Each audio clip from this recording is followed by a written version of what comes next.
It is a high unlike any other, but not without dangerous and devastating effects. Methamphetamine attacks the body and mind. And even if you don't know anyone battling the addiction, no doubt you have been touched by meth, whether it's crime in your neighborhood or tax dollars going to treatment programs. Here's Natalie Brand with a special report on what's called meth-induced psychosis. It's something you'll only see here on KPSP Local 2.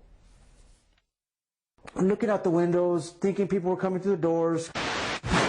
Kind of just freaking out, thinking where people were trying to shoot me through the walls. The paranoia and visions would just take over. I had these thoughts of people were trying to blow me up with C4. Robert Herrera feared for his life, but it was really just meth messing with his mind. It's probably the evilest drug ever known to man. And it gave him evil thoughts, even about the people he loved most, like his wife. I would want to dress all in black and get a gun and shoot her. After years and years of use, Herrera eventually ended up in a mental hospital and learned he was suffering from meth-induced psychosis. The appearance of somebody in a meth-induced psychosis can look very much like somebody with schizophrenia. Addiction specialist Dr. Scott Davis of the Betty Ford Center says methamphetamine causes changes in the brain that short-circuit many of the pathways. There are essentially mini seizures that take place. Meth-induced psychosis can happen after the very first use or any time after that. Major effects include hallucinations and visions, even voices in your head. They can be, as you mentioned, very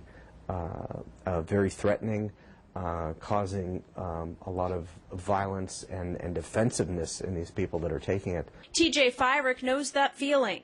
He says using meth drove him to an emotional breakdown. It felt like my head was going to explode. I just started taking it out on the house, basically.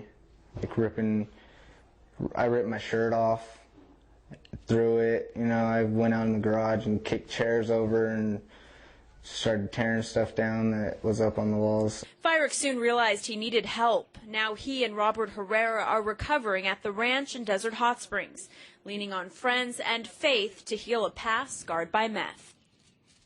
Now, doctors say meth-induced psychosis affects 5 to 10% of meth users. That risk goes up if they're combining meth with other drugs. Now, damage to the brain can be temporary or permanent. Now, by the way, the two men you saw in our piece, we will be checking up with them and update you on their progress in the future. Okay, wow, very interesting. Natalie, thank you.